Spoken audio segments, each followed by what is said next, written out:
केजरीवाल जी की गिरफ्तारी भारतीय जनता पार्टी की एक राजनीतिक साजिश है।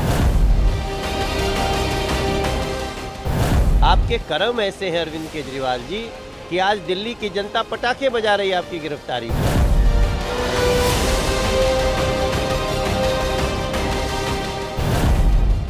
दिल्ली में कट्टर ईमानदार वाली सियासत करने की शपथ लेने वाले अरविंद केजरीवाल मुश्किलों में घिर गए हैं।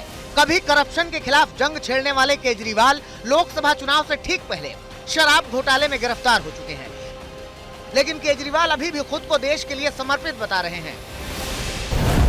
मेरा जीवन देश के लिए समर्पित है और चाहे अंदर हो या बाहर। मेरा जीवन देश के लिए समर्पित है और चाहे अंदर हो या बाहर। केजरीवाल खुद को भले ही बेकसूर बता रहे हों, लेकिन ईडी उन्हें शराब घोटाले का मास्टरमाइंड बता रही है। देखिए, अदालत में ईडी ने केजरीवाल की रिमांड की अर्जी लगाते हुए कई दलीलें दी हैं, जिसके जवाब में केजरीवाल के वकील अभिषेक मनु सिंघवी ने भी अपना पक्ष रखा है। ईडी ने कहा 28 पन्नों में गिरफ्तारी के आधार हैं, इसीलिए वो केजरीवाल को शराब घोटाले का मास्टरमाइंड बता रही है। इस पर सिंघवी ने कहा कि ईडी कॉपी पेस्ट कर रही है, रिमांड अर्जी में गिरफ्तारी के आधार वाली बातें लिख दी हैं। ईडी ने कहा कि नई शराब नीति बनाने में केजरीवाल सीधे शामिल हैं, इसमें व्यक्ति विशेष को सीधा फायदा पहुंचाया गया है। इस पर सिंघवी ने कहा कि पहली बार किसी मौजूदा सीएम को गिरफ्तार किया गया है। इतना ही नहीं, चुनाव से पहले आम आदमी पार्टी के सभी बड़े नेताओं को जेल में डाल दिया गया। इस पर ईडी ने कहा कि दलाली के पैसे गोवा चुनाव में इस्तेमाल हुए हैं। केजरीवाल के वकील सिंघवी ने कहा कि गिरफ्तारी के आधार में सारे सबूत हैं, तो ईडी को रिमांड क्यों चाहिए। ईडी ने कहा कि 2 मौकों पर कैश का लेन देन हुआ है और हवाला के जरिए 45 करोड़ रुपए गोवा भेजे गए। इस आरोप पर सिंघवी का कहना था कि गवाहों के बयान हैं, केजरीवाल का नाम नहीं है। 80% लोगों ने कहा है कि केजरीवाल से कोई डील नहीं हुई है। इस पर ईडी ने कहा कि विजय नायर केजरीवाल के लिए काम कर रहा था। सिंघवी बोले, अप्रूवर के बयान को भरोसेमंद नहीं माना जाना चाहिए।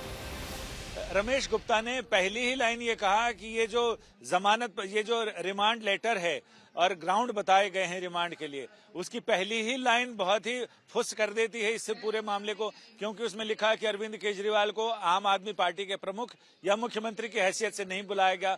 लेकिन इस पूरे 28 पेज में तमाम आरोप इन पर मुख्यमंत्री की हैसियत से लगाए गए हैं और आम आदमी पार्टी के प्रमुख की हैसियत से लगाए गए हैं। तो ये कंट्राडिक्शन अपने आप में है जो इनकी दलीलों को खारिज करता है। और उन्होंने कहा कि जब शुरुआत ही ऐसी है तो आगे भी सारी ऐसी फैब्रिकेटेड चीजें हैं, लिहाजा उनका ये कहना है कि अव्वल तो गिरफ्तारी गलत है और गिरफ्तारी हो भी गई है तो इनकी गिरफ्तारी को रद्द करना चाहिए। दिल्ली के शराब नीति घोटाले में अब तक आम आदमी पार्टी के 3 बड़े चेहरों की गिरफ्तारी हो चुकी है। 21 मार्च यानी गुरुवार को केजरीवाल की गिरफ्तारी हुई। उससे पहले 4 अक्टूबर 2023 को संजय सिंह की गिरफ्तारी हुई। 26 फरवरी 2023 को पूर्व डिप्टी सीएम मनीष सिसोदिया सलाखों के पीछे पहुंचे थे। शराब घोटाले में अब तक जो बड़े किरदार सामने आए हैं, उनमें दिल्ली के मुख्यमंत्री अरविंद केजरीवाल, मनीष सिसोदिया, बीआरएस नेता और तेलंगाना के पूर्व सीएम केसीआर की बेटी के कविता और विजय नायर शामिल हैं। हालांकि ईडी ने अब तक हुई गिरफ्तारियों के बारे में जो दावे किए हैं, उनमें से कई तथ्यों का जिक्र दाखिल किए गए आरोप पत्रों में भी हैं। 26 नवंबर 2022 को दाखिल आरोप पत्र में ईडी ने दावा किया है कि इंडो स्पिरिट के मालिक और आरोपी समीर महेंद्रू ने अपने बयान में केजरीवाल का नाम लिया है।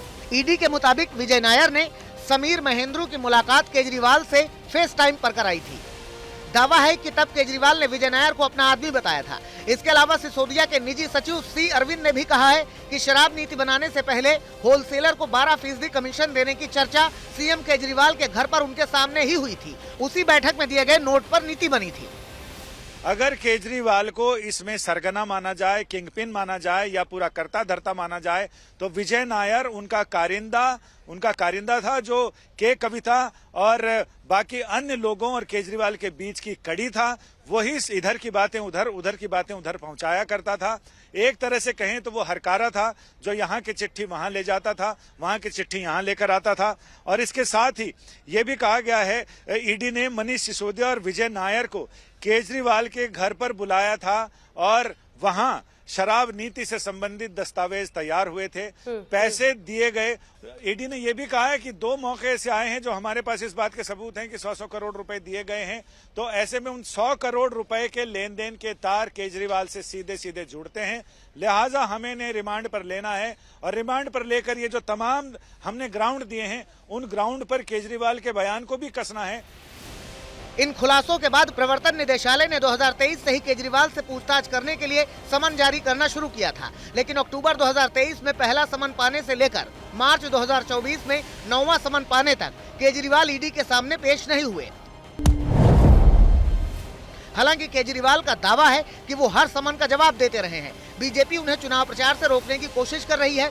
इस बार समन क्यों दे रही थी बताया नहीं। ईडी के पास मेरे खिलाफ कोई सबूत नहीं। इसी महीने ईडी ने शराब घोटाले की आरोपी के कविता को गिरफ्तार किया था। ईडी ने इस सिलसिले में वाईएसआर कांग्रेस के सांसद मगुंटा श्रीनिवासुलु रेड्डी के बयान का हवाला दिया। ईडी के अनुसार रेड्डी ने मजिस्ट्रेट के सामने आईपीसी की धारा 164 के तहत दर्ज कराए गए अपने बयान में माना है कि 16 मार्च 2021 की शाम को 4:30 बजे अरविंद केजरीवाल से उनके दफ्तर में मुलाकात की थी। इस मुलाकात में अरविंद केजरीवाल ने खुद रेड्डी को के कविता से दिल्ली में शराब के कारोबार के बारे में बातचीत होने की जानकारी दी। रेड्डी के अनुसार अरविंद केजरीवाल के निर्देश के बाद ही उन्होंने के कविता के साथ मुलाकात कर शराब कारोबार की बातचीत शुरू की थी। ईडी गवाहों के बयान के अलावा आरोपियों के बीच बातचीत के सबूतों समेत कई दस्तावेज होने का दावा भी कर रही है, लेकिन आम आदमी पार्टी अभी भी इसे राजनीतिक रंजिश करार दे रही है। संजय शर्मा के साथ मुनीश पांडे, दिल्ली, आज तक।